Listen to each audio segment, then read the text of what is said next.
Aloha, everybody. Welcome to the Hawaiiverse podcast, a podcast that supports local by having kids and watching them grow up and graduate college before the rail ever gets done.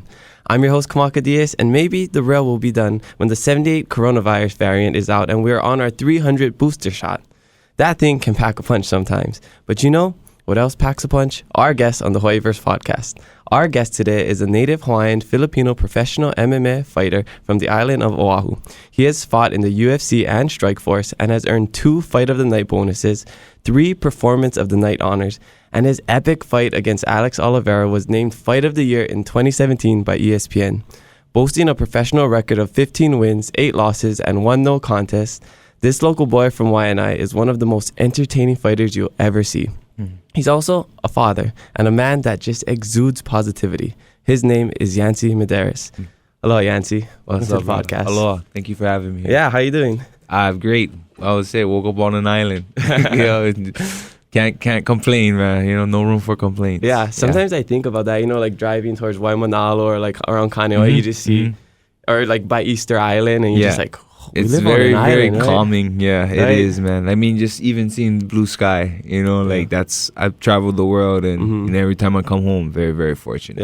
Yeah. Even something that I didn't notice until maybe a couple weeks ago when I was talking with somebody, how warm our water is here.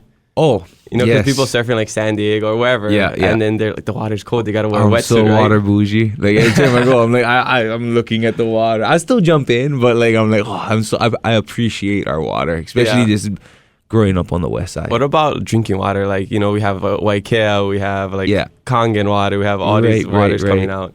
Honestly, I like spring water. If I could go and find that source, which is I forget, it's all the way in. I think Hawaii Kai, or you can get like natural spring water. I'm all about being natural, and our water is good. Even our tap, you just gotta filter it a little now, right? I'm biased a little bit because I feel like Hilo has the best water. Oh, okay, right, okay, bet. Yeah, Hilo boy. So. Yeah. All right, cool. So you're the first UFC fighter on the Hawaiiverse podcast, and I'm a huge UFC fan, so I'm extra stoked for this episode. So I'm an MMA fan, and something that surprised me when we were talking off podcast is that you're an anime fan. Yeah, right? Yes. And that's really surprising, and I know people are shocked because they wouldn't think a fighter who, like a tough guy that beats people up. Well, I think like it's anime, that right? stereotype of just having cartoons, right? And growing up, it's like you didn't want to show that when you was growing up. For me, I don't care. That's just what I like. And now I'm like, anime stories are, some of it is more real than people. Yeah, right. And that's what you get captured with, the stories. And I was just like always growing up watching Dragon Ball Z, trying to do Kamehameha, like all these moves. And come to find out, the creator of Dragon Ball likes Hawaii, and that's why he named that move Kamehameha. Oh, that's why. He asked, he's like, what should we name that? What we should name? The wife was like, Kamehameha, and because he's a fan of Hawaii. And I was like, this definitely resonated with me. I love Goku. I love to eat. I love to train. I just want to fight the best. You eat like this too without a plate too fast. And I was like, slow down, bro. Yeah. I used to collect the VHSs. Yeah. Back when VHS existed, guys. What is that, bro? No, I'm playing.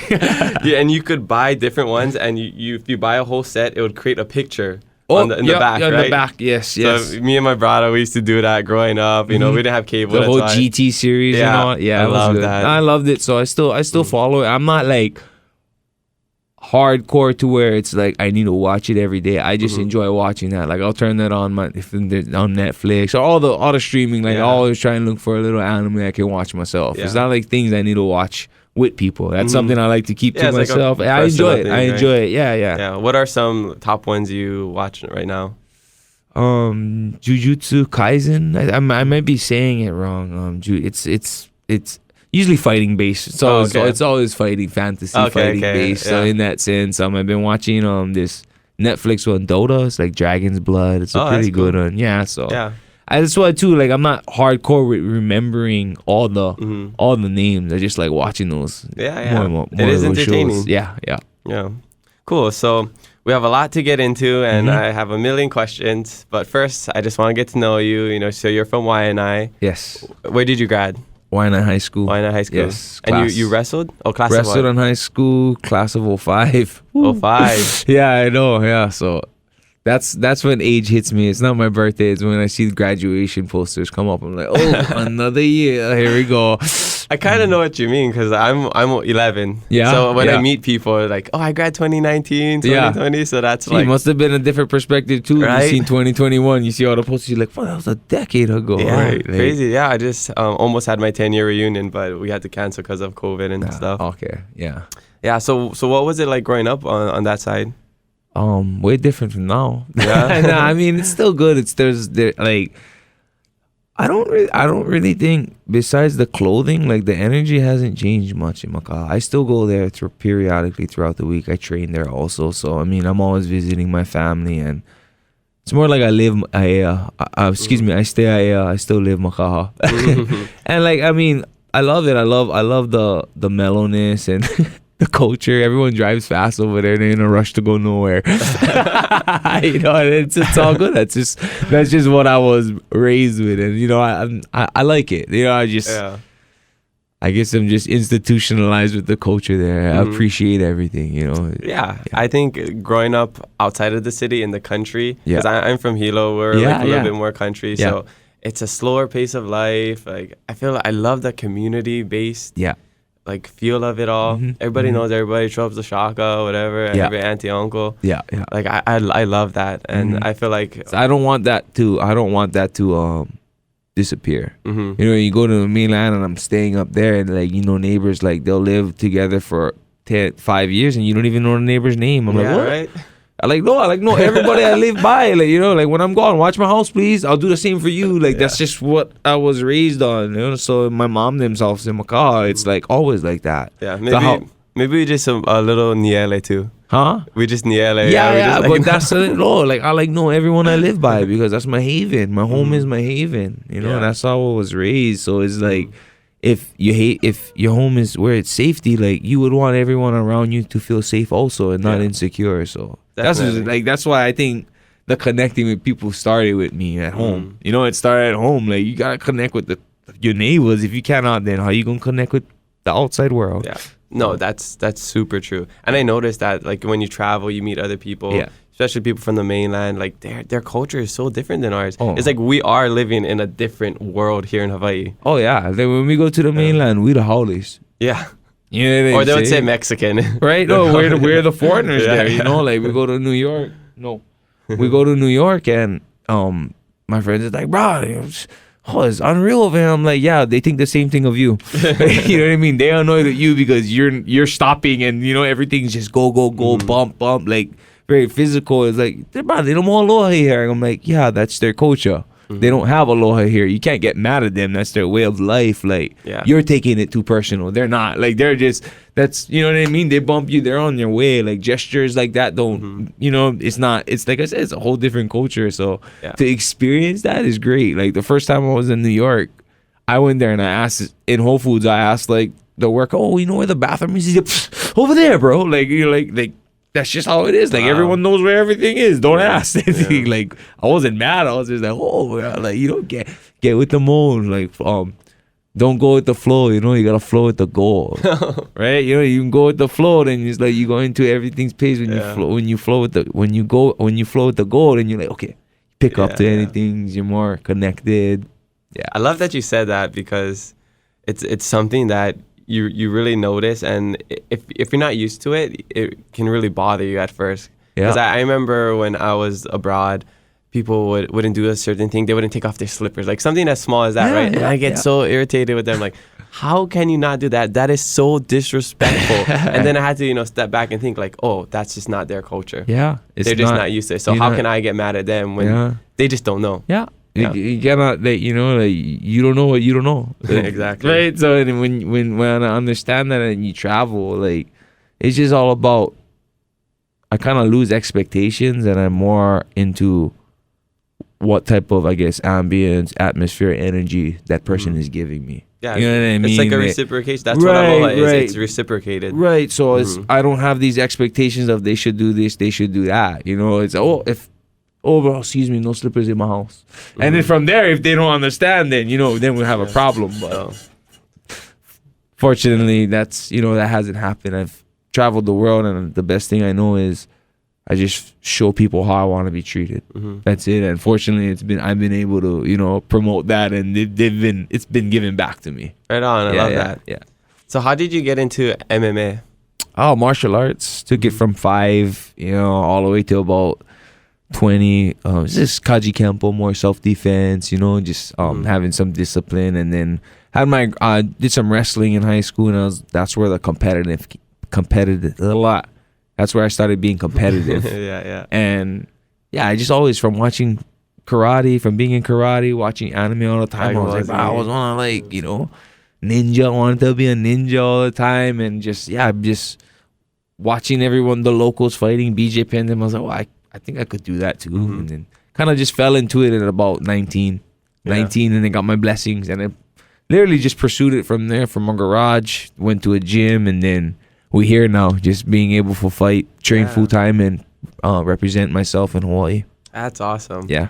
And so it was never like your plan to become a professional. You were just doing it because you loved it. Yeah, I mean, I think, looking back at everything that I chose in doing in my life, like after I got my daughter, like I was just like, right out of high school, boom, my baby came, and I was like, okay, I have to be a dad. I have to support her, which, you know what I mean? Like, I want, that's my responsibility. So I started doing that. But then after I started living that, like, that life of like the 40 hours a week, I was doing that with my dad all the time. Like on the weekends, I'd work with my dad at 9, and just go make money and do things. My dad taught me how to make money. That's one thing I know how to do. So I just wanted to pursue something else, because it was just like, I never liked that. I know I live by the watch and do the 7 to 3:30 or the 9 to 5:30, and that's not wrong. I don't hate on that. It's just like, my dad taught me that. I know how to hustle. I know how to make money. I can do that. I want to pursue something else. So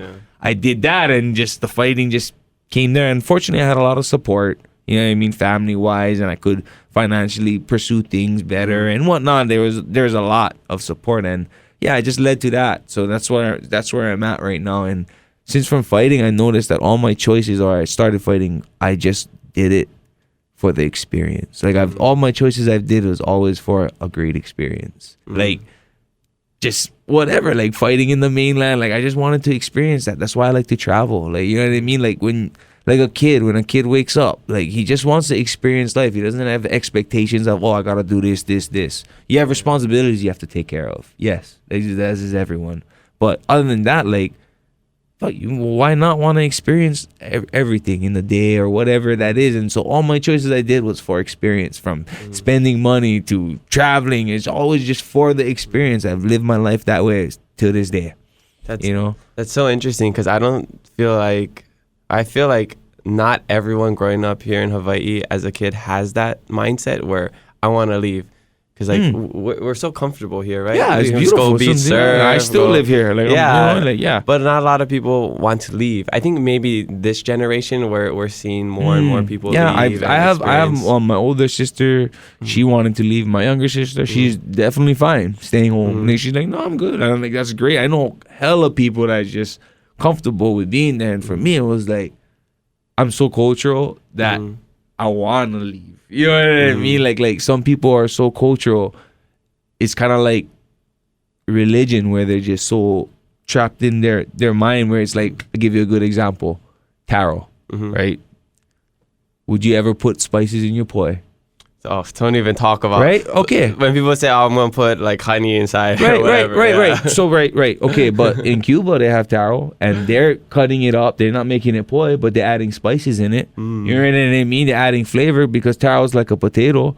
How come, like, our culture makes us so like, okay, we don't need to put sugar in it, but we can still use the taro and cut it up and make it something else, and use spices and make it flourish our palates, and you know what I'm saying, right? Because that's sometimes being a little too cultural and is a little bit too egotistical, and it doesn't broaden your mind with the things we have, like. So then I was like, oh, I ate taro, and I had taro prepped and cooked like a potato, and I was like, oh my god, this is so great, like, in the stew and whatnot. I was like, what, like, we can use it like that, like, it's, it gave me a little bit more broad-minded. I'm not saying, put sugar in your poi and all those things, or honey in your poi, whatever, but having a broader mind does expand things. So like your food and all that, I was more okay, like try different things, right? So that's another thing I was open-minded with my food, because I'm plant-based. So what could I do to change things? Yeah,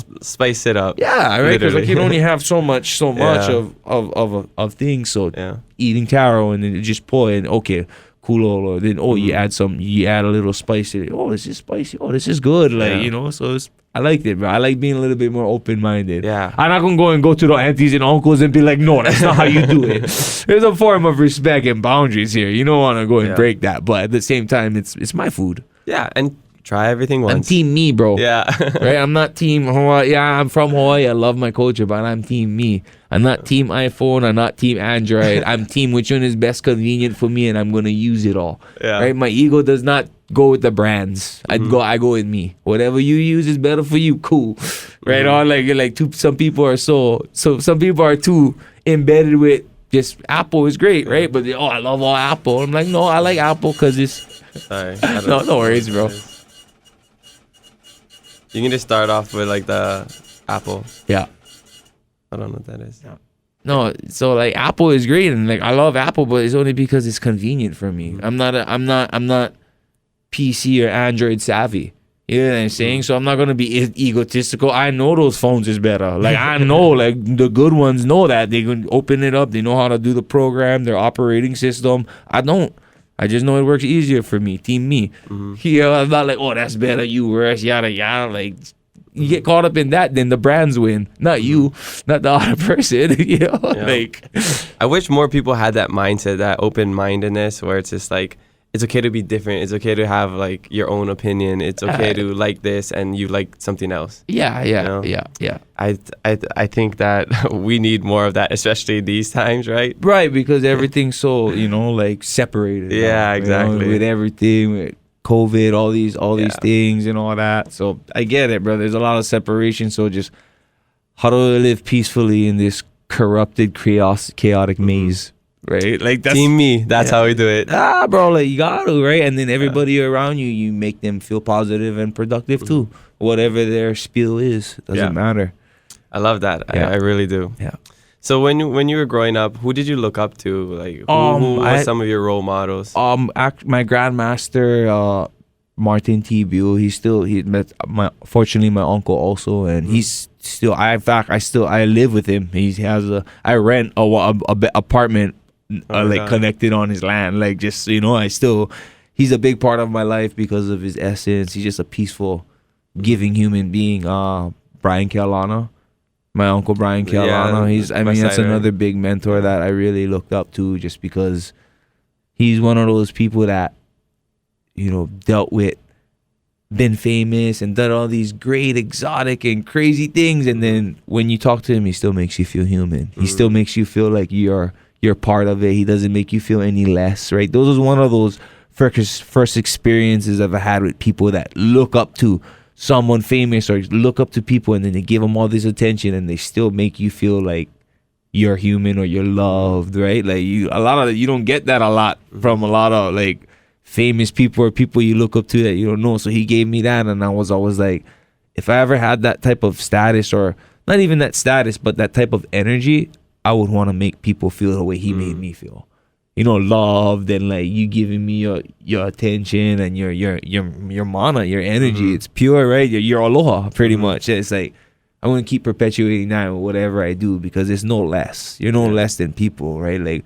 he was a professional surfer, stuntman, one of the best at the time, and like I was like, oh, like, and he still made me feel like me, I was like, what happened? That's my uncle, and he's still like tagging me around. I was like, okay, make sure I continue that if I ever get that, or, that energy. I think you do embody that kind of energy. I just from speaking with you in this short amount of time, I can tell that. Yeah, I try. I mean, like this. If there's anything I can try and give this world, is some positivity. Yeah. I mean, like I would never think where I'm just having a regular talk story sesh with a UFC fighter, that's like someone I see on TV, someone that I watch multiple times, right? In that sense, though, that's just my vocation. You know what I mean? Unfortunately, you're a fan of that, but I can still talk to you, have a broader connection, and show you my give you my aloha. Yeah, because all the people, all my mentors showed that. Like my grandmaster had over 120 schools, and bro, we'd have seminars, and all these people just coming up to him, and I'm like, wow, that's my uncle, and he make them feel human. He makes them feel no less. Like, you know, and I was like, okay, I like all those things. Like, I know I can't promote if I ever have that. I mean, everyone has it. It's just, you know what I mean? I don't think less or more of myself. Just, I don't think less or more of you. I might admire a lot of more things you do, but I'm not thinking I'm lesser or more than you. You know, we all the same. Whatever your profession is, like, you know, I don't pay your... When I start paying your bills and taking care of your responsibilities, then I can start telling you what to do, and I can judge you and be like, oh, no, do this, no, do that, like my kid. You know what I'm saying? You cannot do this. There's boundaries, but other than that, bro, I can't do that. You know, you're your own man. As long as we have a good understanding with each other, you promote good energy. I'll mess around with anybody. I show people how to treat me, and I'm friends with good people, and I'm friends with bad people. Right, but they all know how to treat me, or whatever people think good and bad is. But I'm friends with them all. You know, like I don't have a judgment. It's just And I think that's what helps with the open-mindedness too, is being around people that are, you know, quote unquote good, quote unquote bad, because you see all the varieties of different people, and it's so diverse. So you can kind of take the good from this, the bad from this, maybe stay away from that, and kind of just live life, collect to the data, best. observation, and analyze. Why judge? When you judge, it's right and wrong. When you analyze and you observe, you're like, oh, maybe I can do this differently, or maybe I can do that way. Nah, I don't want to do this. Oh, I want to. It's not like, what the hell is he doing? Before, when I never used to work out, I used to judge people that would run, and I'd be, oh, look, this guy, how he run. And then I started working out and realized how hard it was because I was overweight. I'm like, damn, I'm never gonna tease anyone that knows that running, because this is hard, right? So now I see guys running, I feel more than me. You know what I mean? I'm like, oh, brother man running more. He could be running the funniest way ever, but I'm observing that he's working out and trying, you know, like I'm just, I can't judge that, but he's running more than me. I'm over here driving in my car, like, right? Like, so when you have that mindset, I think like things are just easier to process and less negative. Yeah. Love that, man. Keep up this energy. Everybody take this to heart. This is some good stuff right there. So I want to talk a little bit about your fighting career. You know, you're in this new generation of Hawaii fighters, you know, because growing up, it was like BJ Penn, maybe Cabbage, Kendall Grove, right? He was one of the OGs in UFC. Then there's like Brad Tavares, Max, Puna Hele, Louis Smoka. Russell Dawn. Danny, Martin Day. Martin Day. You get them on, bro. I know I'm forgetting some people. Too much. I get it, bro. And then, so, be like the kids growing up and seeing you guys do what you're doing in the UFC, where it's like growing as big as ever these days. That it's one of the coolest things. And I think as a Hawaii kid, like, that's one of the highest honors, you know, being an NFL player or being a UFC fighter, right? Like, how good does that feel, you know, knowing that you've, like, made it to that level and you get to inspire all these keiki? Yeah, I mean, like, I always just, I think I took it in stride because I always just seem to forget about, like, I guess being a little bit more popular, being on that, because I don't expect anybody to know me for that. You know what I mean? Like, if people don't know me for UFC, I'm definitely not offended. I'm like, oh, what's up? Like, you know, like, I'm not like, well, you know who me? You know, I'm not. I don't feel entitled like that at all. But then when I do get that, I always try to just make them feel human, like not more or less, right? Like I was saying, because it is. I've had those moments where it was like I met first time fighting in Strikeforce, and I was sitting in a restaurant, and Herschel Walker, I don't know if you know, bro, badass football player, mind you, a month prior to my fight or 2 months prior to my fight, he seen me just working out at the same gym and hitting mitts and all that, and he complimented me for just, you know, working out and all that. And then he seen me fighting, and he seen me in the restaurant, and he went out his way and came in the restaurant to tell me, you know, oh, good luck, I'll be sitting down watching you, really looking. And I was like, you know, I was like, wow, you really went out of your way just to tell me good luck. And it was just like, but then I was like, well, you know what? My loved ones do that for me, right? My friends do that for me. Like, I really put perspective. I was like, wow, I took notice to this this famous person, which is great. I was very appreciative, but then I was like, there's a lot of loved ones, the ones you don't really, it just passes on you. But I was like, regardless of who it is, I'm gonna make everyone feel like how I felt. That felt from my family, my friends, to a famous guy like Herschel Walker coming. And if I ever had that, like, I'm gonna make everyone feel like that too. Like, just like, you human. You know what I mean? You can go out of your ways. Yeah. My status never really got to me. So, but when people would, I guess, it's all about branding, bro. Yeah, I never really talked about fighting. I would go to career day and people would want me to influence, and they're like, I'm like, not even just about fighting. It's about representing yourself and doing things, because I didn't know if I was gonna be a fighter. That's not something I was like, high school, I was like, I'm gonna be a UFC fighter. And I just literally woke up one day, started training and wrestling, coaching wrestling, and then Kavika Palu, he was like, oh, you like train in my garage. That's how it went. And then I was like, oh, if you think I can. And then the whole spark of fighting happened. Like I said, I lived for the experience. I just wanted to train and grapple in the garage because I used to wrestle in high school and I was overweight, trying to do something and be competitive.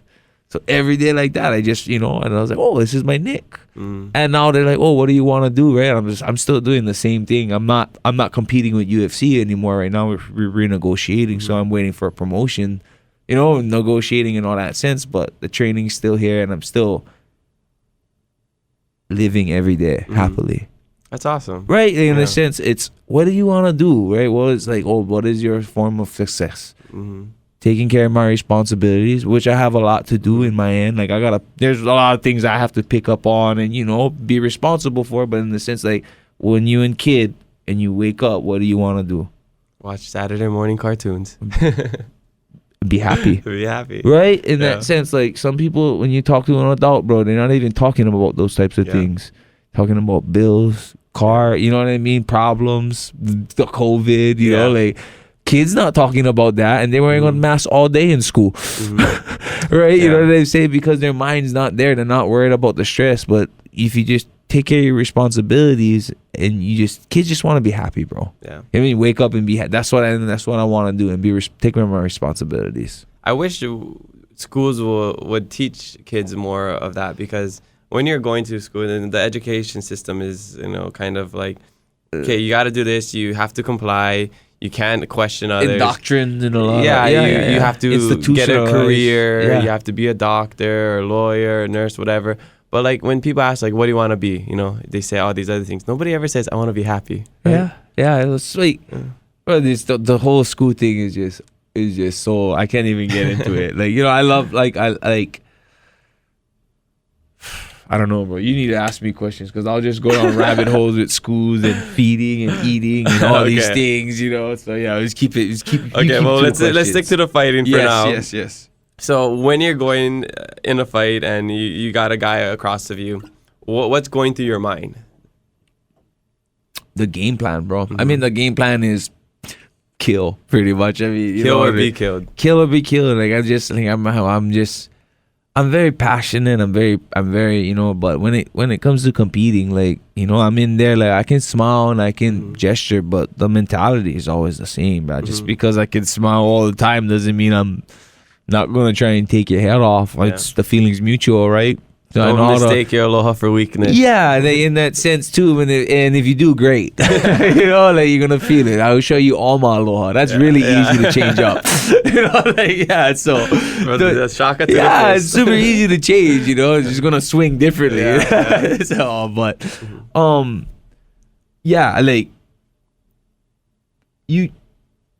You try and, I guess, be as composed. I try and be as composed as I can and as tactical, because I think the biggest thing with me is being emotional with things. And when you're emotional and you're reactive, it's usually not your best reaction. Meaning, like, when you're mad and you're emotional, you're fighting with your other half, right? Isn't it better to settle in a little bit, instead of just when you guys bickering with each other, and you just, right? It's better to be emotional, right? It's hard to like have good answers, not for them, but for yourself, or you know what I mean. So in that sense, hitting, like, I get hit, I'm always like, ooh, okay, like, I'll like give one back. We don't get back, we get better. So it's about composure to me. And the biggest thing with fighting now, it's if I could break it down, it's performing and it's about thermal management, right? And learning not how to overheat. Yeah. In anything you do, it's about thermal management. NASCAR, knowing not how to overheat, right? Anything. It's just if you overheat, what can happen to your radiator? Things gonna break, right? Your mind is not going right. Yeah. So the composer. That's why Mac's so good, because he doesn't overheat. He knows how to instill his fight all the time, right? He's not emotional. His thermal management is awesome, and he has his triggers to keep him that way. And then there's other guys that be like, no, I'm gonna make you overheat, right? I'm gonna make you, and they're just like, oh, what the hell? Why am I? You get lost in that. So I think the best know how to just have thermal management, keep themselves calm, cool, collective, and just like in that sense, right? And you know how to, that gives you your best performance. That is so interesting that you say that, because I never thought of it like that. As a fighter, you're getting hit, you're gonna be mad. And that's just like anything in life, right? Where somebody does something to you and you get upset, right? And you react to it, and you can't control what people do, but you can control how you react to it. Yes. So to be able to compose yourself in the middle of a fight while people are still punching you, that's kind of next level composure. Yeah, but I mean that's everything in the sense of performance, right? Like basketball, if I'm balling with you and I'm like, what, you play any sports in high school? Yeah, I did soccer, football. Okay, soccer, right? And you're going up against someone and he keeps dribbling right past you in soccer. Every time he just gets shanked, bro. And you're just like, bro, like, you're going to howl, you know what I mean? You just get mad and emotional, and then you get stuck in that zone. Bro, I can't break it. What do I have to do? Coach pulls you out because you ain't thinking right. You're like, what, bro? Let me follow, whatever, right? Because you're emotional. Sit down. You need a little breather, bro. Time out. Collect yourself. Get back in there. Yeah, and that's really good just for fighting in relationships as well. Everything for me is about space, bro. Like if I start overreacting and I'm getting too emotional, I need space. You know what I mean? Whether it's 5, 10, 15, an hour, a day, a week, whatever it is, right? But to bring yourself back so you can make it better. Yeah. You don't need space to run away. You need space to recollaborate because obviously things isn't going wrong. Right. Yeah. Wow. It's great. You're blowing my mind right now. This is bro. awesome. Take all the notes you can. This.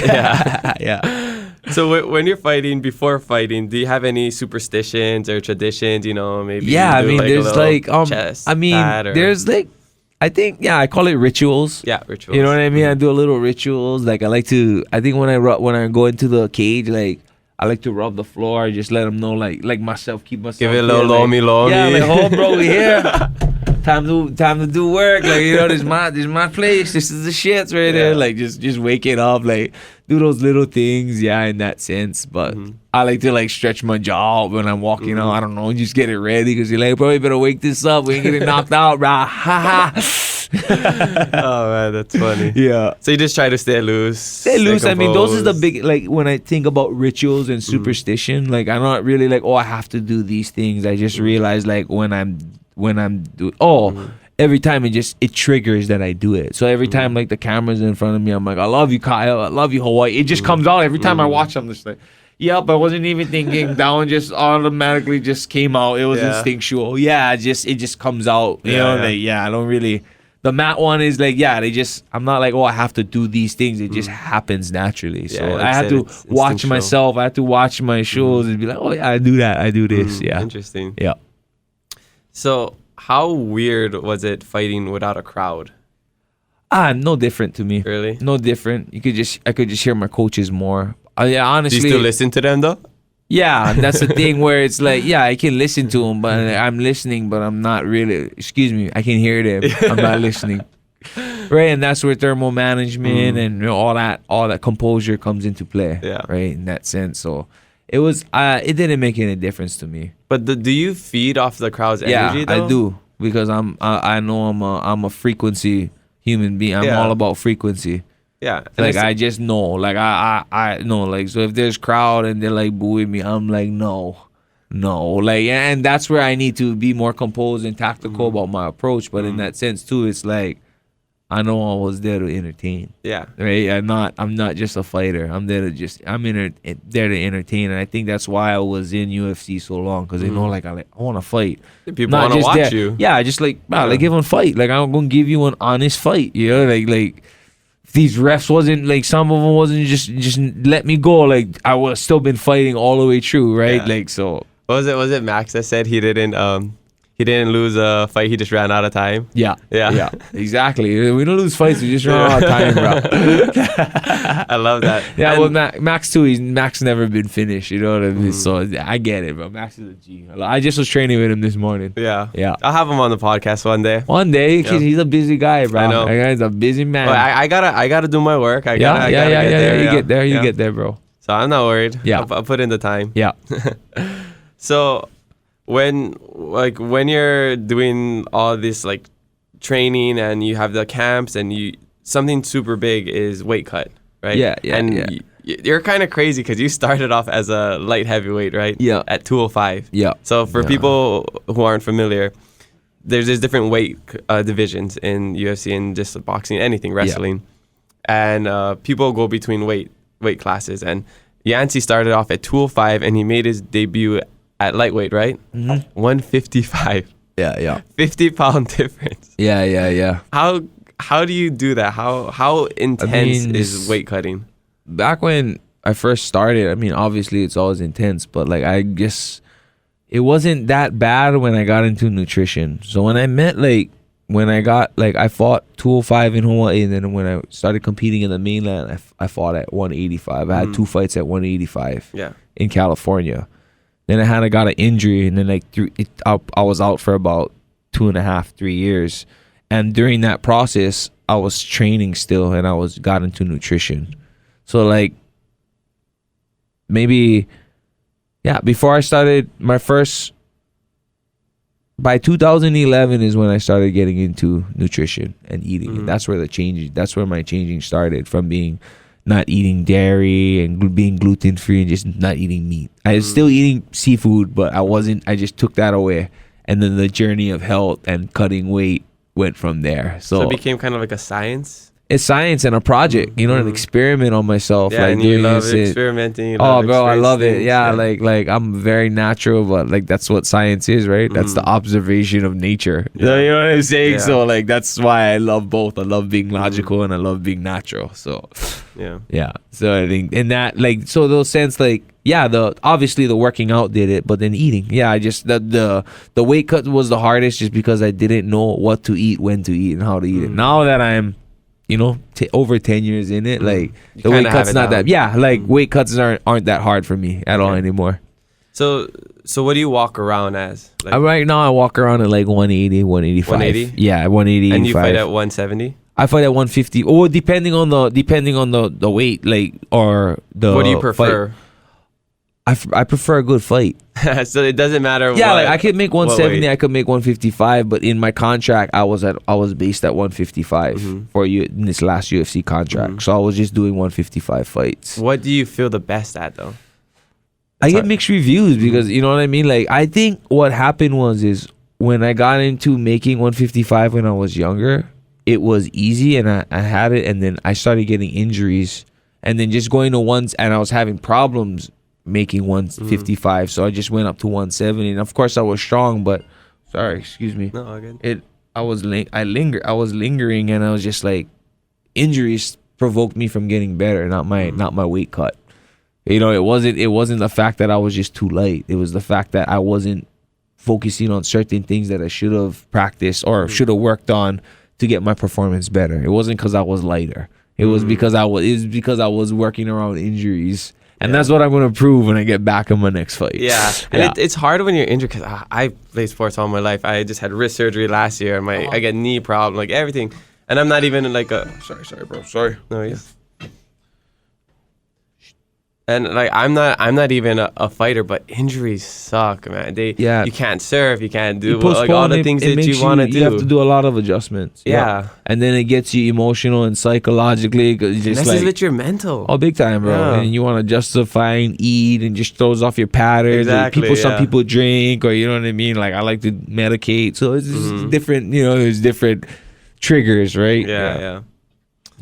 But it's hard because you have these legitimate excuses, but you never want to make it an excuse, right? Like, oh, I lost the fight because maybe my shoulder was a little bit out. Yeah, when you sign the, I don't make any excuses. I just know what I have to address.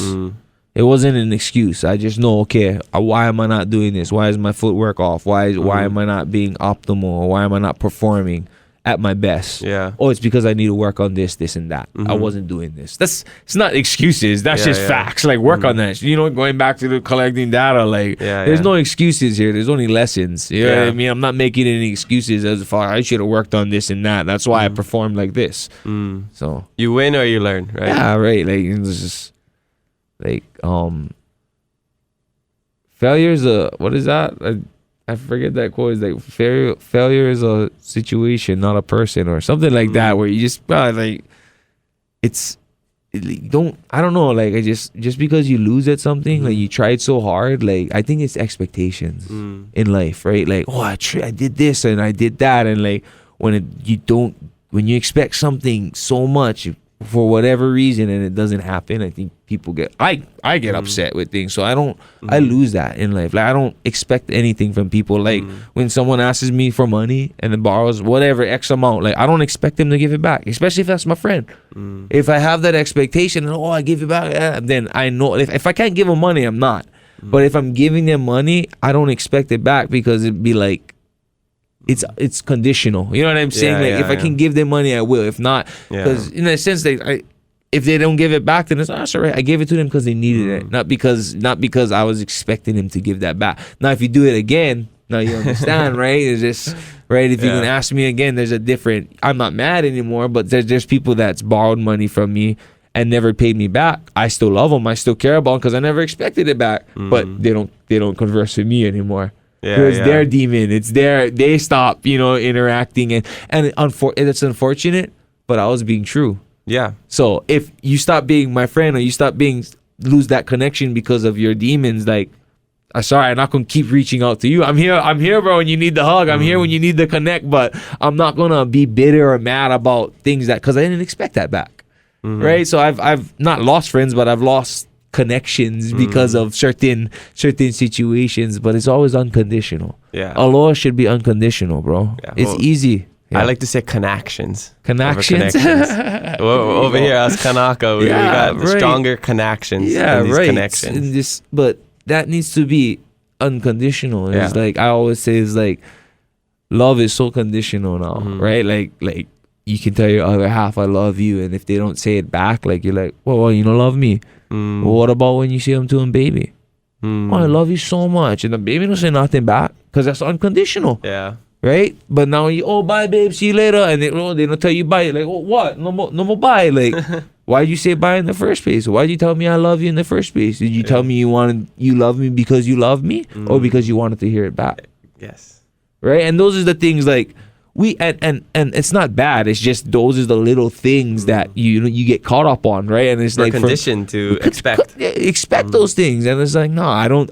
You know what I mean? Like, I don't expect those types of things. Like, when I do a nice gesture, or I do anything for somebody, if you like, pay me back, pay it forward, not to me. It doesn't need to be right. You know what I mean? It doesn't need to be for me. I didn't do the gesture, bro. Some people, like, I can give you a good example. We're training, and one of my friends can ask me to train him the whole camp. Oh, please train me the whole camp. I want you in my corner for the fight, yada yada. And right at the end, I'm training him. I commit all this time and helping him get better for his fight. And at the end, he goes, "Oh, bro, I'm gonna change my corner. I know I like somebody else. Go, bro. It's all good. Like, you know, if that's what you need, because I never train you for being your corner. I would train you because I wanted to help you. And some people gonna be like, bro, I trained him the whole camp, and this guy never even put me in his corner. I'm like, yeah, but maybe he never needed you in his corner. Maybe he needed someone else there. Like, I know, because I've been in that fight game. You know what I'm saying? I've been there, but I don't do those types of things, but I don't expect it either. Those is expectations. So when you lose that, then things are just easier for you to I guess be accountable for your actions. Oh, I gave him my best. I gave him my time, and I hope he win. Oh, like, that's why I was training with him. Not fuck, right? I commit all this time, and he never let me in the corner. Why? You want it for being in his corner, or you want it for help him? Yeah. Right? Or maybe you just wanted the feeling of being in the corner. Well, I mean, bro, you was in the whole camp with him, one-on-one, bro. What you want that feeling because everybody else is that feeling that too? Like, whatever it is, right? Be accountable for it. Yeah, like, do that. Like, if you can, then man up to that. But not just be mad because you never choose them. Like, why are you mad? Yeah. Right? Like, they're not going to tell you that. They're going to just be like, bro, I trained with him the whole time. Well, I know you wanted some clout too, huh? Or, some guys do want that. But tag me in the last Instagram post. Bro, some people is like that, bro. Follow me on Instagram. I'm like, I'm sorry, I have your cell number. Like, I didn't know we was at that level of, I didn't know you took it that personal. This is my branding platform. I'm not over here trying to, I don't scroll. Hey, bro, day, right? I don't care if you don't like my picture. It's fine. You know what I'm saying? You're still my boy. I'm not that invested with people and social media. Like, I'm like, some people, you never liked my pic. I'm like, yeah, because I didn't like what you wrote. But you know what I'm saying? Like it's not like, and it's not bad. I just didn't like that. I'm sorry. What's wrong? But people get offended by that because they can't handle like that type of rejection. Even it's like, so if you don't do something, you automatically are on the opposite side of it, right? That's it's like if you're not for it, you're against it. I have so much guys that I follow, and I'll tag them in something or send them something. I'm not expecting them to LOL me back or, you know what I mean? Maybe they never think it was funny because I think everything is hilarious. Right? They're like, no, I'm not going to send in memes no more. I'm not going I don't get to that. Like I said, there's no expectations. Yeah. It's always about an experience, right? Yeah. Like, this is why I do things, for the experience. Hey, if you didn't like that, I kind of know what to boundary now. Yeah. I know my boundaries or what, if you don't like them, let me know so I can, it's easier that way, bro, to have less expectations in life and you can plan things and have goals and, but just be in the moment, don't think about the past or the future. It's always the now. I love that. Yeah. Cool. So what I got out of that was, can I borrow $500, please? If you need it, bro. I'm just joking. Yeah. I got one truck payment coming up. I got to pay that off. Yep. Nah. Maybe we'll see. Maybe if you get another fight of the night bonus, I'll hit you up. Yeah. We'll get a studio for the Hawaiiverse podcast, sponsored by Yancy. I try to give what I can when I can, and I think that's the double-edged blade because it's like I don't know how to manage that sometimes. Because like I say, it's like it's always for the experience, and that's where I need another half or something. Like, hey, that's people can take advantage of that. Yeah, and I've done, but you know what I mean. But this is life, bro. Yeah. I wake up in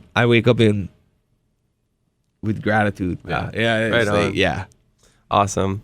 So we got more questions to get into, but I want to get into the Instagram questions first. Yep. Because we got some good ones. Saucy. Yeah, and then we'll do our local business shout out. Yeah. Okay, so Sunshine Plant Co. asks, do you know who that is? Oh yeah. They left a bunch of funny questions. Yes. Yeah. She wants to know, have you ever gotten in a street fight? Never got into a street fight. Really? No. Never. Where you from? God, born and raised, bro. Dirty. 9-2. No street fights. The 9-2. Nah, never did. I got into some school, like elementary scuffles, but never. Other than that, never been in a fight. I never wanted to. Wow. Just. So the first time you actually fought was when you were in the cage or ring, wherever. Yeah, I did some amateur events, during MMA like that. But I also did like wrestling, competitive wise. Like I interacted and competed. I did point sparring with karate, so kind of had a sense of competition and going up in a one. Yeah, like just competing, like getting the butterflies and all of that. Like it's all. I don't take. Now that I train with all types of athletes, like you guys all is a master of your craft. Mm-hmm. You know what I mean? Like I respect it all. Before when I was like, basketball, I don't do that. You can't even touch. Oh, foul, everything foul. I'm like, yeah, bro, it takes skill. It takes finesse. It takes some athleticism and some. That's why they look the way they look, and that's the rule set. Mm-hmm. Before I never used to think like that, until I started training like an athlete or training to have athleticism with being a fighter, because I was just a fighter. Imagine just some chubby boy and everybody you see in front of you get muscles. I'm like, hell no. Like, I just had a chip on my shoulder. Like, I never see abs until I was probably like mid-20s. You know what I'm saying? Never had abs in my life as a kid. So always had that little chubby, you know, just chubby, not fat, just chubby, but big heart. Yeah. I can go. Yeah, I might not be the first to the top of the mountain, but I see you there. Yeah. Like, you know, I wasn't a quitter. You know, like I think that's what drove me. You know, I wasn't the first one getting picked, but I wasn't the one quitting. You know, I never quit. Because Hawaiian at heart, Hawaiians, we ain't quitters. Yeah, we're not gonna quit, fighters. Right? Yeah, exactly. Yeah. So yeah, that's definitely something that I think culturally, like being from Makaha, small town, and you know, not being athletic, and just that was the chip on the shoulder I held to help perpetuate my brand or get me to want to be where I was, or that self-confidence, because I was very passive growing up. Nobody in high school was like, same. So what, you fighting? See, nobody in high school is thinking I was gonna be no fighter. I was like this, okay, no tattoos, you know what I mean? Just I wrestled in high school, but I wasn't aggressive, you know, I wasn't like macho and you know, like a jockey or a jock or anything. Never had on big gold chain. No, I did afterwards. I had a little phase. I was into that, you know. Then I started traveling and I realized that I started traveling and I was like, women aren't into this. Like, wait, they just want a nice guy. It's like, oh man, it's just everything, right? So much things just like change perspective, you know, from like being like when I wasn't athletic and everyone would go to the gym, they're trying to PR and lift and everything. Like, nice 400 squat, bro. I just got that girl from being goofy. I see that in a meme and I was like, oh my God, right? Like, but those things, it's about funny guys. It's a personality and it's about connecting, bro. Yes, connecting. Exactly. Connecting, yeah. Oh, that's awesome. So how did you know you could take a punch? If you've never fought my before. mom, bro. what, rice paddle, slip all of it, bro. The back scratcher from behind the car, you know, because my mom was very loving and physical with her discipline. You know, it wasn't a beat. Shout out to mom, bro. He was like, bro, how do you handle all those headshots? I was like, bro, I've been taking that since I was a kid, bro. It's right at the end. You gotta know how to it's the least moment of impact, you know, because mom. The thing is, when you fight one mom, you kind of hit her back. Yeah. Right? So in the other fights, that's in at least the other fights I can swing on them. So, you know, like when you're getting raised from mom discipline all the time, you kind of know right at the end when for like the least part of the hit. I think that's why too. I'm always like the punch. I'm like, I don't catch the broad end of it. My mom put me on point, bro. Yeah, that's funny. See, I always avoided. I was a kid who ran away. I was really fast, so I would run away, lock the door. Like if I made my brother mad, I would just like run upstairs, lock the door. You'd like be punching the door, and then like he would make a hole in the wall, or the door, get busted. and he'd get busted. Yeah, perfect. You're like plan executed. I had two sisters, so they were maniac. They were, you know, they had a different type of getting back at me. Yeah, that's classic. Yeah. All right, so next question from Mayor _Lucas_ says, "Hi Yancy, I'd like to ask you how long you've been a vegan and why have you decided to switch to it?" So you said in 2011, right? No, that's when I started getting introduced to health, nutrition, and you know, getting better. Nick and Nate introduced me to that. Yeah, to just being more health conscious and being more health aware and teaching me what not to eat, basically.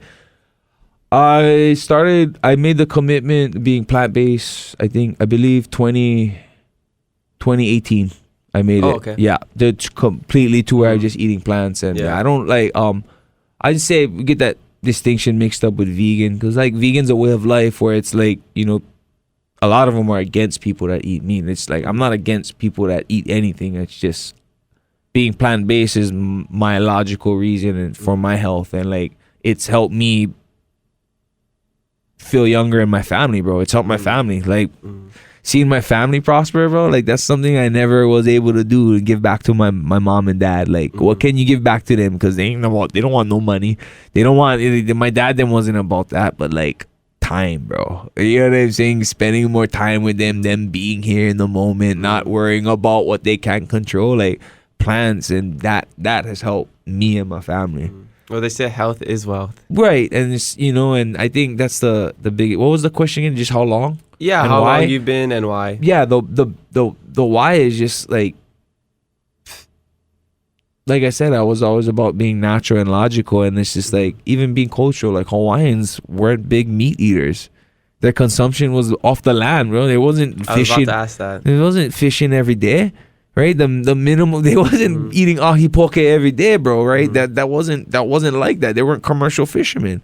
Everything they ate was off the land. They didn't have no sicknesses. Right, exactly. So that being said, how is that not truth if you're Hawaiian in that sense? So a lot of that right there was, that's logical for me in that sense. Like, like that resonated with me. That and then I did my own experiment. I did my own research. I have another mentor of mine that I met, and he's definitely broadened me with health and wanting to, like, it's changed a lot with me. Like, I made my daughter plant-based.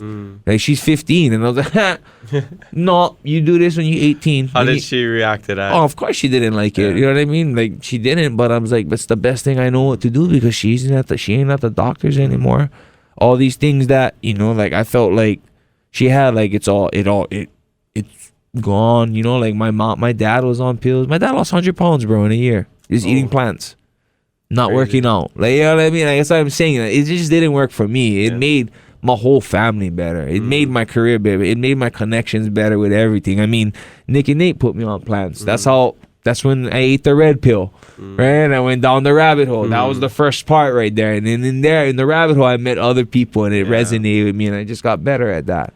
Maybe my career didn't pop off because I went plant-based, but outside of that, bro, everything around me is beautiful.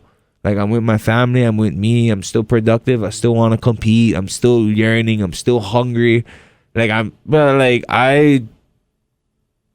34, bro. I feel way younger than when I was 24. That's crazy. Right, you know what I'm saying? And this is like, for me, like, we were just talking about this morning, and there's like, I'm getting old. I was like, you know what old is? Old is when you fall down and everybody worried about you.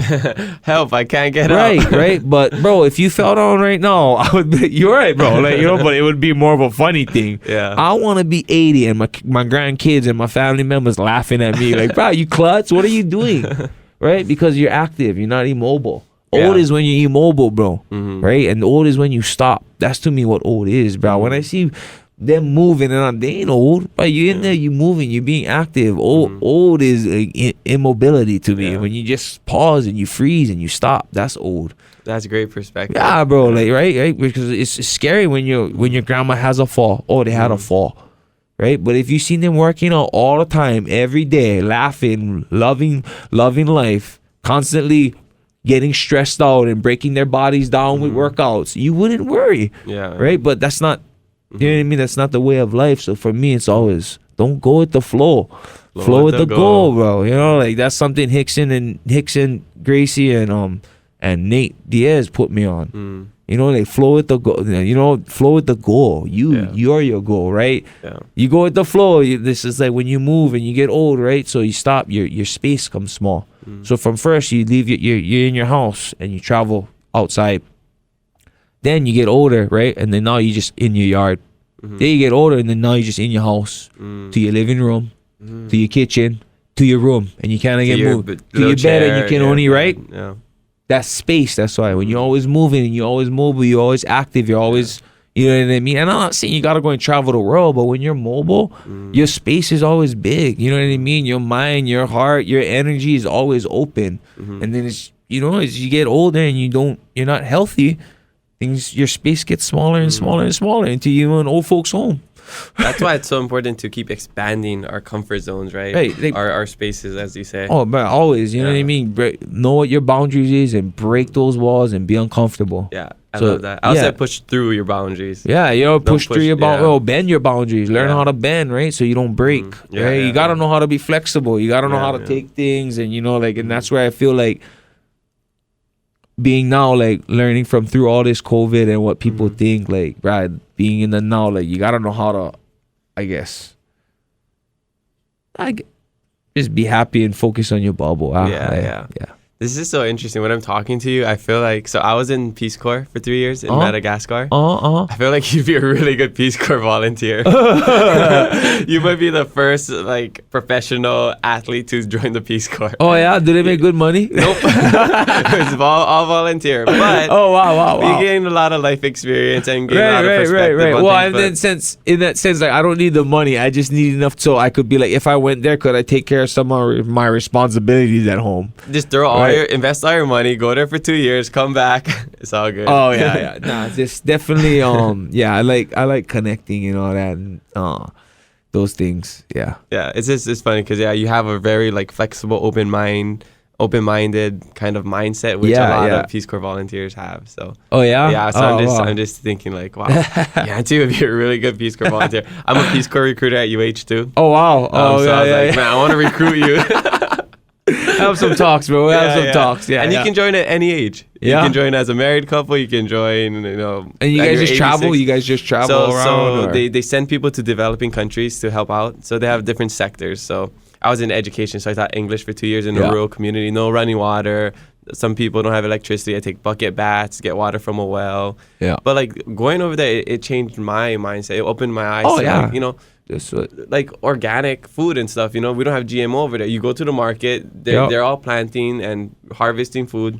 Farm to land. Exactly. And you don't have refrigerators, you don't have microwaves, so you cook everything fresh, you eat them, and the next day you do it again. Yeah. So it's like that really changed my mind. And then when I was finishing my second year, I extended for 1 year, moved to the city, had Wi-Fi. So I got into intermittent fasting. So I researched all of that stuff. And by doing that, it made me more conscious about nutrition and like what I'm putting into my body and all of that stuff. And that changed my life. What happens is when you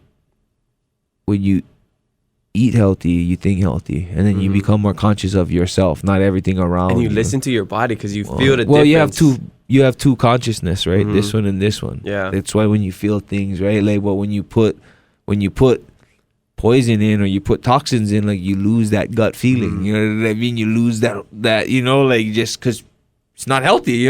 When you eat processed and fake, that's how you think. Yeah. Right, you know what I mean? Like when you eat healthy from the land, like you just like it's uplifting. It's I don't know. For me, it it's makes like, sense. I get, I get it. Yeah. You have to put yourself in that predicament where there's no. And you have to try it out. Where there's no way you could get off of that. Like that's just the way of life there, right? Like there's no fast food. Yeah, I couldn't call McDonald's. Uber You cannot be Eats. like, exactly. So you was forced. Is pretty much you went into a boot camp. That's what happened with me when I went and trained with Nick and Nate. They went into a fight. They was like, bro, you want to come up and train? That's like kids going to college. I did that. I went up there and I learned. I was like, yep, I'm going to do this experience. Nobody with me. I went up there and just did it. And just went for the experience. And fortunately, it led to this. Awesome. Yeah. Super awesome. All right. Last question by Primero Pablito _R wants to know your favorite coffee. I know you're a big coffee guy, right? Man, I just like good coffee. I don't really have I don't have that. I'm not like the connoisseur where I judge it. It's either you're not a coffee snob. Not a coffee snob yet because I haven't had it I've had that's not good coffee, but I'm not hating on it. You know what I mean? Like, because I don't have it. I just how I got introduced to coffee was probably I got introduced to coffee from the effects. Not the the caffeine. Like you don't go Starbucks. People aren't drinking coffee. They're drinking sugar with a touch of coffee in there, right? Like I got introduced to coffee with doppio, espressos, just espresso straight, and I hated it. But that's what we did, and we would be going in California, be training with them, and we just drink it. Then I felt the effects. I was like, oh my God, yes, I need this. I need this. Then over the years, I started getting the flavor for it. So now I've been like, I'm pretty simple. I like to go to Starbucks. I'll get an espresso blonde doppio. That's very simple. Like, but if I like all the authentic ones, like when people like Guatemala and there's all Ethiopia, I'm like, ooh, let me try all of this, please. You ever had the cat poop coffee? No, but I would try. Yeah, I would try. Like a really expensive. I wouldn't think it's gonna blow my mind, but like all those things, I'm down to try. I'm always like, I only eat plants, but I'll definitely live life and try things around the world. You know, I'm not, like I said, I live for experience. Yeah. Right on. Cool.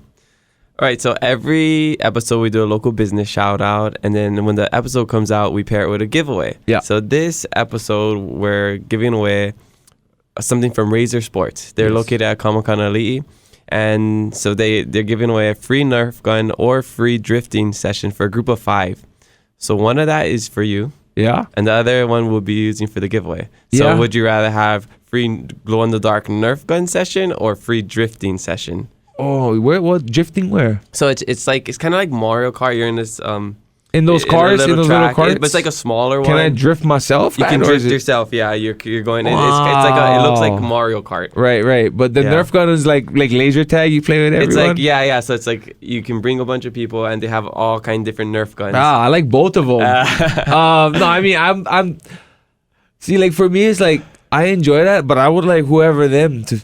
I have to pick which one I want, and then they get the other one, or how does that go? Yeah, like, well, because that's how we're breaking it down. Both are awesome. I did both. Right. And we could definitely go check them out. I'll set you up with them. Well, I mean, in that sense too, is like they can pick which one they like, and then I'll just how do you get to where I get the second choice? Well, so when we do the giveaways, we just have one thing. So I guess we'll give them the choice between free Nerf. So the winner could get a free Nerf gun session or drifting session.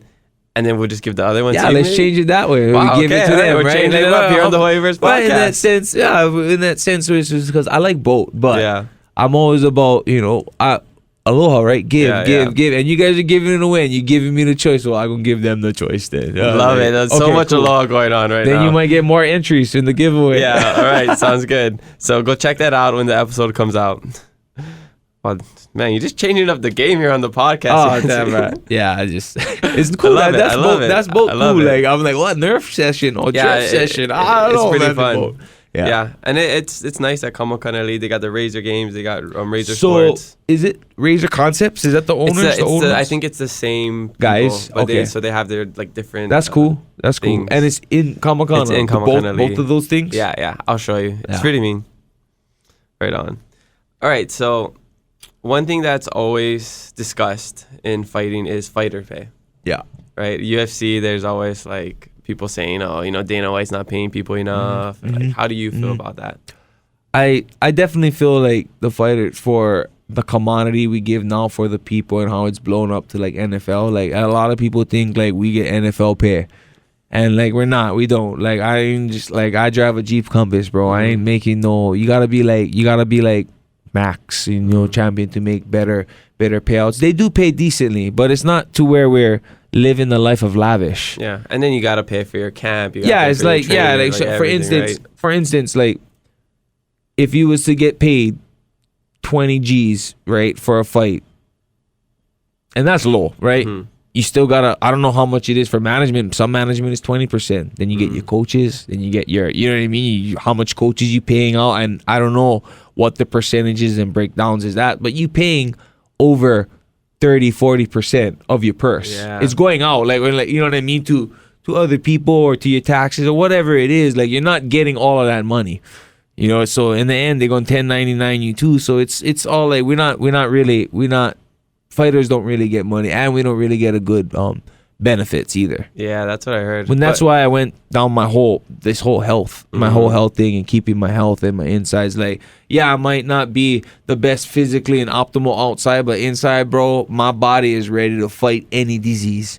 That's how I feel. Right? You know what I'm saying? all about keeping my immune system high. Yeah, bro, it's 100. Everything. Like, I think keep my... I'm sorry, we're going down out of hole, but I keep my immune system that's what it's for. Security guard, right? Mm-hmm. If your security guard if something is tending to something in your body and something else comes in, and that security guard, like, you know what I mean? It's gonna affect you, whatever that is, right? But if your security guard's on point, or you got hella and they're in shape and they're ready for everything, like no one's gonna come into your joint, right? No one's gonna no one's gonna get into the club if you got a good security guard. It's your immune system, right? They know how to address that. And yes, sometimes it takes longer, but you know what I mean? You get tough, good security guards. Mm-hmm. Most times things not gonna affect you. When you get shitty auto-weight security guards, things can happen, right? Yeah. So I treat my body, like my immune system at least. Yeah, I love that. Yeah. I wish people, TV, mainstream media would promote that more than all the propaganda that they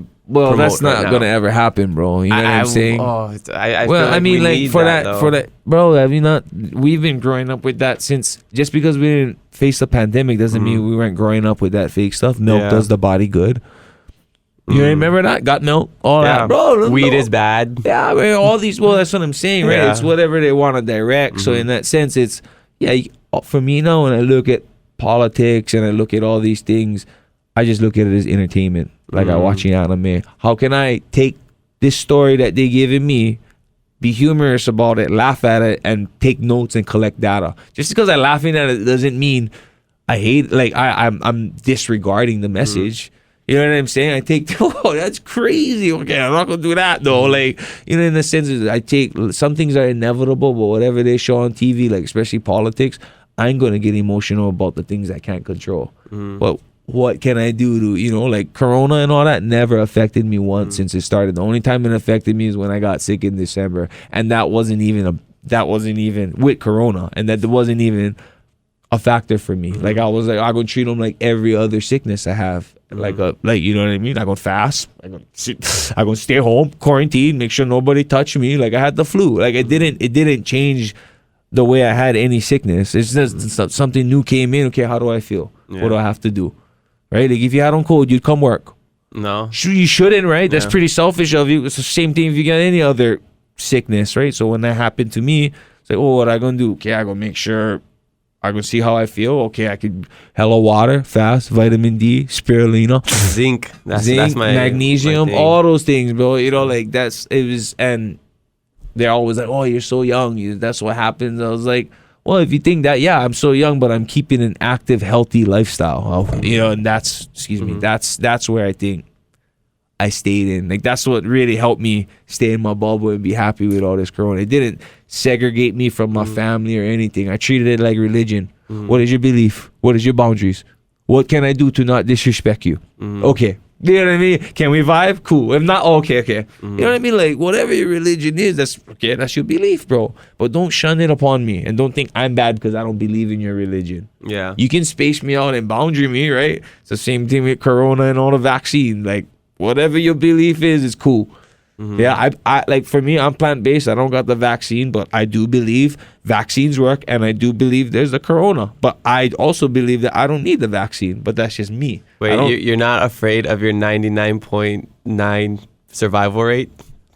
I don't even get into any of that. See, like that's what I'm saying. Like I'm like, oh, vaccine, like just as much as it is with religion and all that. I don't get into it. I just respect. I just keep your boundaries, and if you can vibe with me, then can vibe with me. When you start talking about numbers and rates and all that, I'm like, bro, like I'm waking up happy tomorrow. I'm not gonna be mad about that and put that on anybody else. So I think that's the biggest thing, you know. That's the unfortunate thing. It is very unfortunate. I have family members that are being affected by it. Yeah. So I'm like, you know, really right. It's mad at the mandates and stuff like that. Yeah. So, and I mean, I think that's what it created. So for me, it's like, how do I perpetuate my aloha?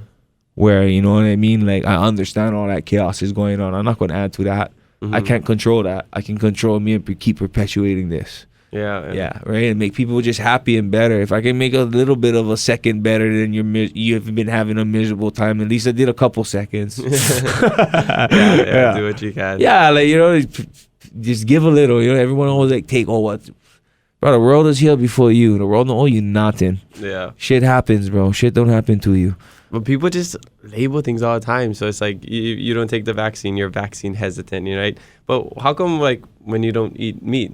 You're not meat hesitant, right? Yeah. You're not, right. You know, how come they don't say that? Right. I don't know. It's weird, this perspective, right? Right. Like, there's all these things, and it's like, oh, the mask and all that. Like, for me, it's like, when I was cutting weight for UFC, like, obviously, cutting weight, your immune system's low, you gotta cut, right? So I would wear masks on the plane. We would do that stuff because we would get sick. Like, you know, like, it wasn't no mask things. It's just, those was, like, for me, it's just, I'm at, like, I don't know, like whatever is your boundaries and whatever the rules is implemented. If you don't agree with it, don't do it. But you know what? Nobody tell you for put your seatbelt on. You just do it because it's safety, or they say it's the safest thing to do, right? But you don't need to do it. You don't need to go and drive between the lines on the highway. You can drive any way you like, bro. You can park in the handicap Very true. You can park in the handicap stall if you like. Yeah. right? Like, it's not like, that's what I'm saying. It's like, bro, you never, rules get implemented and people's like, oh, it's getting taken away. Like, yeah, something, whatever, you can look at them that way, but it's like, there's other things that you obliged by and you just let it pass your brain. Yeah. You know what I'm saying? Like, okay, the freaking rules is in the store. You can't wear the mask. You gotta wear a mask. I'm sure the people in the store working don't want to wear that damn thing all day.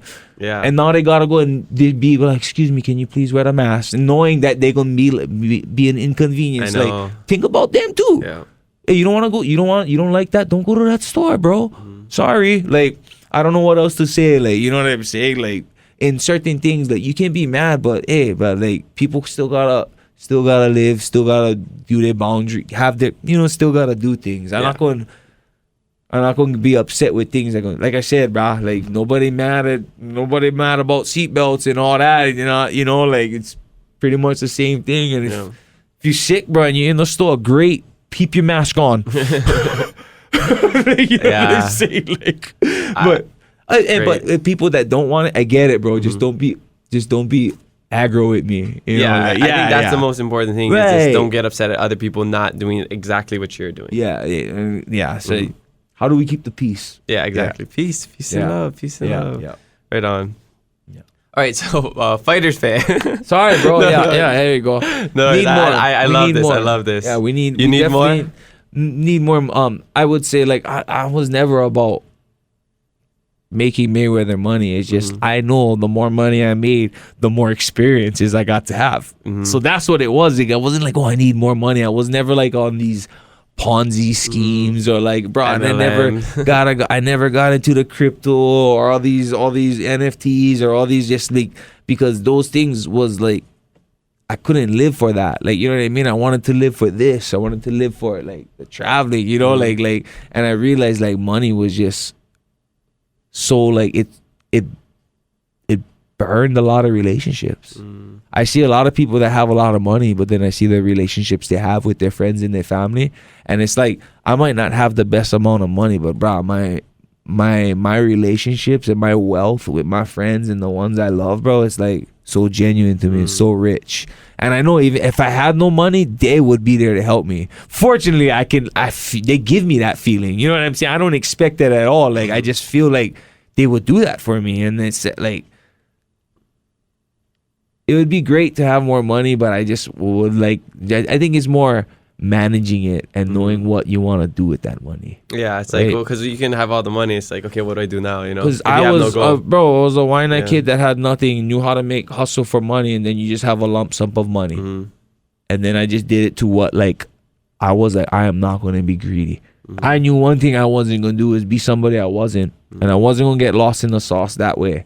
Where it was like money was going to change me. No, money just enhanced me and made me a little bit more responsible about living life. And I should gotta be responsible with certain things. A little bit of too much of everything isn't good. Yeah. So yeah. When you're going into a fight, do you go with that mindset like, okay, I need to entertain people. I need to, if I put up a good performance, I can get 50K. No, I'm not thinking about the 50K. So you're not thinking of that? No, not I need more money. I'm not thinking that's what about not the entertainment part? The entertaining, yeah, that's always. I'm going to fight. I will fight. It's kill or be killed. What do you want to do? Not get my head taken off. Survive this bad boy. Yeah. Take my check. Get home. Get back to what I can do, what I got to do kind of thing. Get my check. Like, I realized like when I would aim for the performances, like I wouldn't get them. You know what I'm saying? Because you're going with the flow. Yeah, right? I'm like, oh, everybody wants that money. I'm like, no, you just gotta be you. And I noticed that's when the best fights for me came out, or the best time of me branding myself or branding me. So like the Alex Oliveira fight. Yeah, you that's just went in there me. kind of. Yeah, like, well, for the first part, he was tagging me hard, like in the first round. Boom, boom. I mean, I did drop him and whatnot, but besides that, when he was kicking me and all that, like I was trying to keep my cool the best I could. But then as soon as he dropped me the first and second time, I was like, Waianae boy just came out. I was like, you mother effer, brah. And that's where it was a bit emotional. And I was just, I wasn't in the right frame of mind. And then, second and third round, it was a little bit more tactical, the approach. There's obviously way more I have to work on technically, but the composure was way different. Because so at that point, does the game plan just go out the window and you're just all reactive? Yeah, you're not proactive, you're reactive, right? And sometimes your reactive isn't your best reaction. So that's where, you know, like, that's why you have your corners, you know, and that's why you have your outside guys to help you readjust. In that next minute, it's how do you get better, not correct you. Or, correct you, but how do you get better for the next round? Yeah. Okay. So are you a fan of other people? Like, who are some people that you're, like, really rooting for? I mean, the Diaz brothers. I assume, Max. Right? I mean, the guys I connect with and train with, you know, like fighting, because some of the guys, like, they're fighters, but they want the fame and they want the clout and they want to show that, right? Like, is that like McGregor? Nah, he's a brand. He's business. McGregor's not about showing clout. If it is, it's because he's branding himself, right? That's his brand now. He's always been that way. I don't look at McGregor as arrogant and cocky. I look at him as a brand. Yeah. So it's just the same way I looked at Trump, right? He wasn't a politician. He's a businessman. Why you guys have to understand that fact? And that was very entertaining. It was, regardless if it was good or bad, it was very entertaining, right? Yeah. Like, so I mean, and what did he do? What did the businessman do? He talks about numbers. He makes numbers, bro. That's what it's all about, and that's what, you know what I mean? Once you understand the bigger picture of things, it's easier to not be as emotional with the little piece of it. You can sit back and see the whole picture. So, like, in New York, when Max was supposed to fight Khabib, right? Oh yeah, in like short notice, 2-day notice, or a week or whatever. Yeah. So Max was cutting down to 155, and some bullshit happened with the commission stuff. Oh yeah. Right, where they kind of just pulled Max from the fight to not fight because it was unhealthy. It's that same day or that time, that's when McGregor threw the dolly through the truck, the right? Yeah. And during the whole process, like, UFC, all that mad, right? And I was like, bro, if McGregor gets a title shot or whatever it is, then that's all a fluke and they're going to use that. And sure enough, 1 year later, he ended up getting his title shot. Because they built the story, that up, right? And they was using that up. So it's all about numbers. It was never about. It's about what you bring to the table, right? If you're a billionaire, you're just like, oh, who's this guy? He don't even need to know McGregor. All he has to know is, wait, this guy has a country following him. Oh, I'm gonna make all this money off of this dude. Oh, what? He's bumping coke and he's throwing all kinds of stuff. Oh, well, that's all right.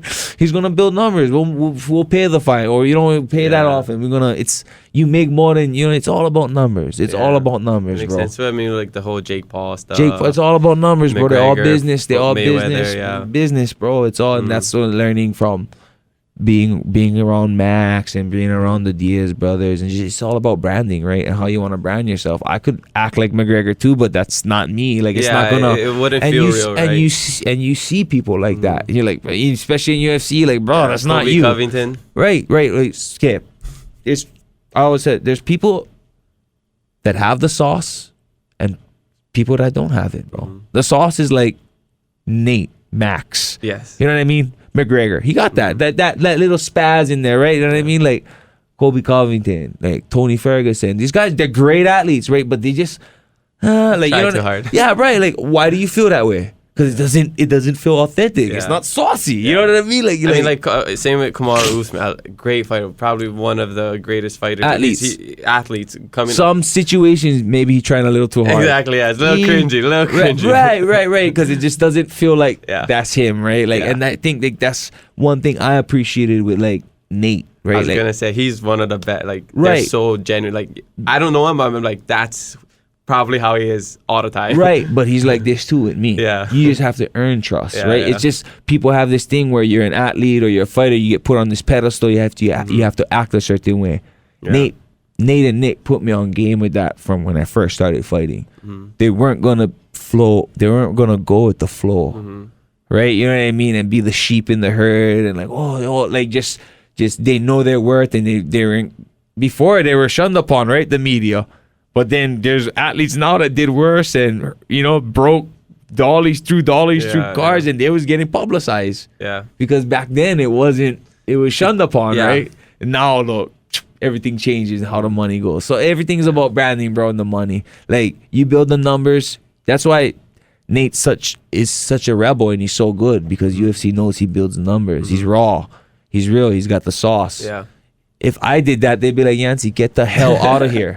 You don't build numbers. You ain't that. You cannot. You know what I mean? That's business though. I cannot. It is what it is. You know what I'm saying? So how do you implement your brand to build the numbers for companies to want to invest in you? Yeah. Yeah. That makes sense because I never really seen you with bad blood towards anybody. Right. Yeah. Like, you know, the weigh-ins. Right. And the thing is too is like a lot of people, they just want to be entertained, bro. You know what I'm saying? You do it in the ring. Yeah. So like there's certain things, you know, I can relate with, but it's more like if I gonna battle with you outside the cage, it's gonna be with intellect and humor. I'm not gonna, you know what I mean? You're not getting my hands or my feet on you. You know what I mean? Like you're too smart for that. You gonna outwit me because you're smarter than me. Like I gonna lose that battle like that because that's where I'm going with it. Like trolls, I love trolls. I'm like, please talk to me. I'm like, you really took your time out of your day for trying to ruin my day, right? Oh, to ruin my day. That's great, bro. Let me give you a little aloha right now. You know, it's do you comment back to people? Oh yeah, I'll write to them and be like, bro, like, you know, it's like one thing people forget is that, bro, athletes and movie stars and famous people are human too. Exactly. Right? Like, you know, just, bro, I could lose a fight and they're like, yeah, it's you effing suck, bro. I'm like, oh Jesus Christ. Like, and I don't care. I'm like, hey, bro, you get all your looking forward to your next UFC fight, bro. Show me how it's done. Right? Yeah, in that sense, right? You can. It's like when you're just driving in a car and you've seen somebody run, you're just like, oh, that person runs really weird. Yeah. And they're just judging from their couch, watching you fight. Hey, bro, I get it. How come you didn't win? Why you never do this? Yeah. I get it, bro. Yeah. So, well, that's what somebody's like, so, yeah, it's, bro, oh, good job, bro. Bro, you gotta be more, bro, you're too nice in there. Oh, thank you, bro. I appreciate your opinion, but, you know, like, when your next UFC fight? Oh, you don't fight. Oh, okay. Thank you. Have a nice day. Right, like you know what I say, like. Right? I get where you're coming from, but like, you know what I mean. When you're in that predicament, maybe then I can, you know, take it into account, or you know. No, if you're not putting yourself in the position of these people, like you cannot say anything. I always think when I'm watching these fights, like just punching the air for 15 minutes alone, 5 minutes straight. That's so tiring. But you also gotta dodge a person. You also gotta get hit. There's a lot more variables. There's so many things. I'm just like, you try to do that for 5 minutes. I guarantee you can't do that. Yeah. So that's why I respect you and like everybody so much. Like I think fighters are one of the top athletes of all sports. Just cause what you got to go through in there, physically, mentally. Everything plus the whole, you know, camp, cutting weight, preparing. Not a lot of sports have to go through all of that aspects of it. Right. I mean, a lot of sports have their own different dynamic of stress and discomfort. But they don't get punched in the face. Right, but that too, I don't get tackled by 250. You know what I'm saying? Side blinded in that sense. So there's a lot of variable. I mean, there's a lot of things that we can all take being an athlete, and we can all stay in our lane. Yeah. Right, you know what I mean? Like, hey, you're a CrossFitter, stay in your lane. It doesn't mean you a fighter just because you know, just bodybuilder, whatever it is. We all can take a part of whatever it is works and just stay in your lane, I guess, right? Like that's like I wasn't able to do that. My lane is just wide. I don't be crossing over anybody's, but my lane is wide. You can jump in on it too if you like. You know? Yeah. So cool. Yeah. You're a free agent right now. Yes. Is that right? Yes. Like, is that what the term is? Free agent? Yeah. Do you have plans on signing with anyone soon? I'm waiting for my management to just work on that. I might do some jiu-jitsu competitions on the time being, but I'm willing. I just want to implement my brand where I keep perpetuating this. Eventually, you know, come back home, focus where I can focus maybe on the years to come where I can actually focus and try and spread some health or something for the people in the community. Cool. I know I've been driving down that like ever since my MMA career, being health conscious, and you know, like that's been a big part of the journey. So still competing though. Yeah, but that's an exciting journey. Yeah. Are you willing to go back to UFC? Are you trying to go anything to just to compete? Like a preference list? No preference. It's about branding and being able to get paid what I feel I'm worth, and keep being able to take care of my responsibilities. Right, like the fighting or where I go is just where I go. Like PFL, UFC, And if I'm gonna promote, and I'm always gonna give the show. I'm always gonna look to give a fight. So that's always the goal. Entertain. And I think that's why we love you. Yeah, yeah. You know, you're an entertaining fighter. So I'm sure wherever you go, you're gonna be great. Yeah. But thank you. So what was your favorite thing about being a UFC fighter, or just like in Strikeforce, just an MMA fighter? Besides, because I'm thinking, Bruce Buffer announcing you is probably the coolest thing ever. It's pretty cool. I feel like I want that guy at my wedding, you know? Oh, bro. Just walking down the aisle. Yeah, it's dope. He's dope. Yeah. Very, very, very energetic. It gets to you. Yeah. What was the question? What was your favorite thing about, being a UFC? Well, what is your favorite thing about being an MMA fighter, you know? I think the whole experience of, like, I guess being an average person and then just being a bit famous and then living life and being able to travel, like that whole experience of just being that professional athlete, that was pretty cool for me in that sense, because I would always live that outside perspective, or, like I've always wanted to be in a video game. I've always wanted to, like Street Fighter and all these things. And like, oh, you see the football player on Madden. Like I was like, oh, I wanted to try and see that, have that, what that attention was like. And I got to live that a little, right? And that was great. But it was just video game, right? Yeah, but it was just about connecting, bro. You know what I mean? I think I was able to find myself more because I was able to do something against the grain that nobody ever thought. There was just, my mom wasn't for it, but like I said, I did it because that was just, I lived everything through. I wanted an experience, bro, and just being able to commit to that and not knowing, is just like, whatever you choose, just do it. You know what I mean? Don't get entrapped with, oh, I have to do this, or I gotta go to college, or I gotta make sure I do these certain things. Like, live every moment happily and positively and productively. And it led to that, and I was like, oh, like literally, like I didn't plan being a UFC fighter, but I did know that I loved connecting with people. I loved like bonding. I love, you know what I mean? And I got to do that with fighting, and it just made me more me. And I like that. And it's like, I realized that UFC wasn't, when I first, I was like, oh, I'm a fighter. I'm always going to fight. I might stop competing, but I ain't ever going to stop fighting for for me. So just living that, knowing how, I guess, being famous and like, or being known and appreciated that way. Like, I like that essence because I like giving back and letting people know that, bro, you the same. You know what I mean? Like, bro, we ain't no different. My job just got a camera in front of me, and I got a little bit more.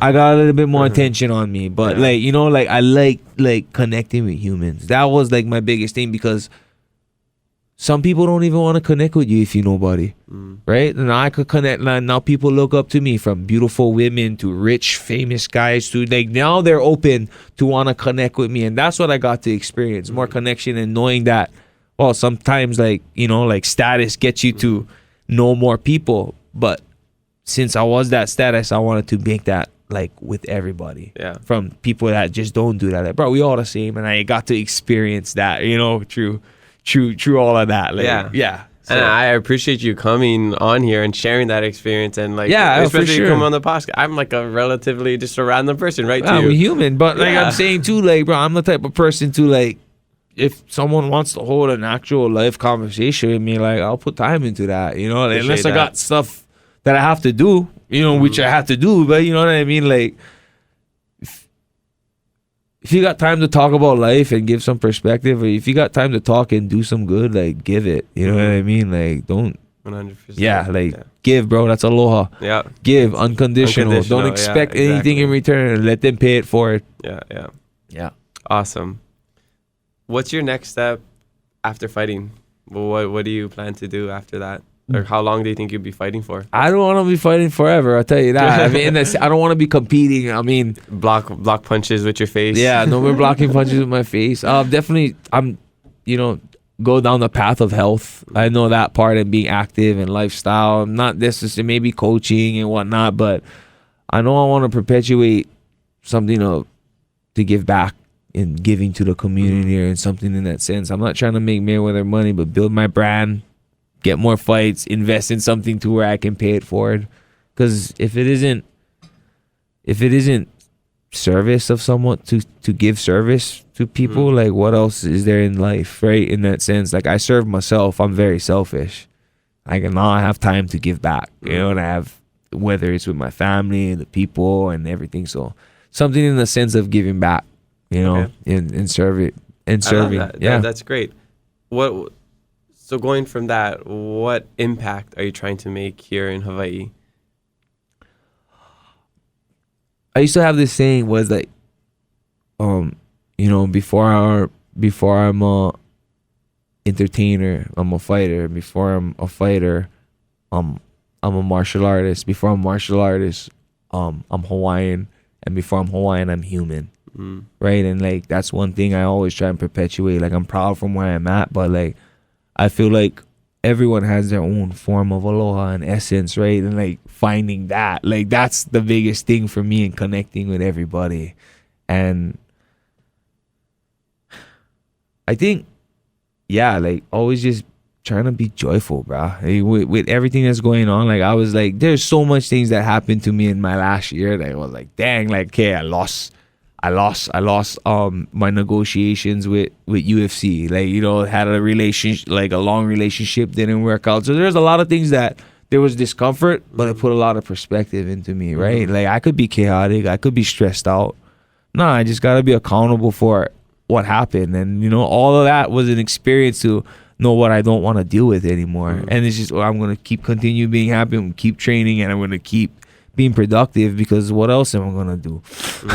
Right? Like, wow, stress out and be mad about everything else. Just hold on to that. Hold on, bro. Everyone has it worse than me. I get one roof over my head. You know, like things is hard, but choose your heart. Yeah.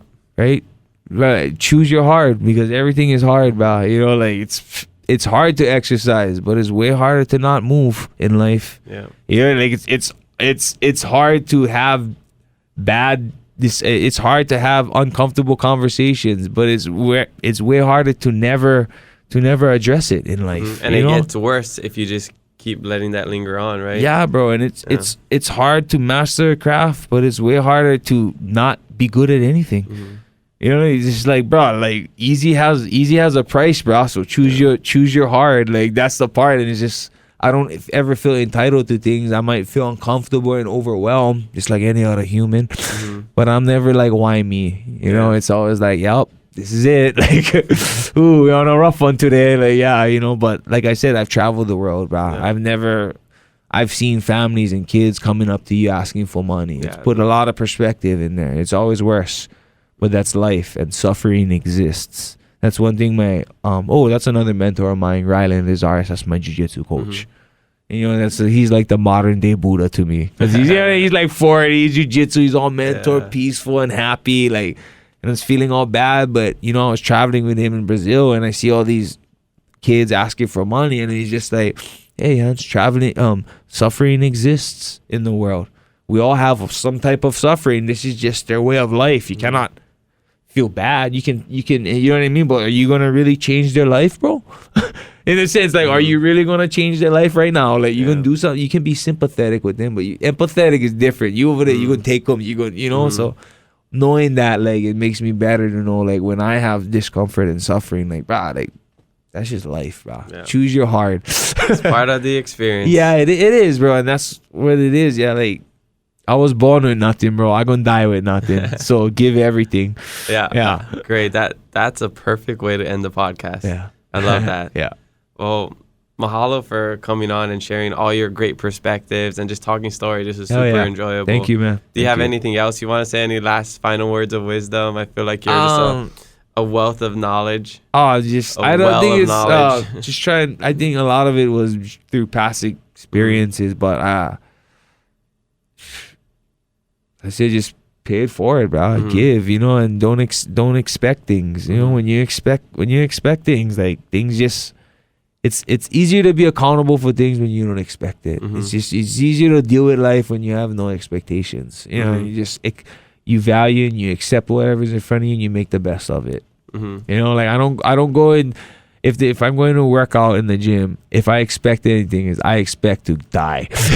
Right? Like other than that's how I feel when I start my insanity video. Right? Yeah, right. But other than that, like, you know, I've lived life being grateful and just the less expectations I've had for things and just keeping positive, I feel like things went out smoother for me.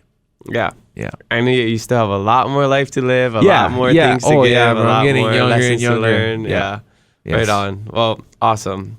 Mahalo, Yancy, for joining us on the Hawaiiverse podcast. Check us out on Hawaiiverse.com, the best place to support local. Spread aloha, be kind to one another, and mahalo for listening to us today. New episodes every Thursday, so make sure you follow us and leave a review. I'm your host, Kamaka, and you'll hear me next time on the Hawaiiverse podcast. Ahui ho. Wow.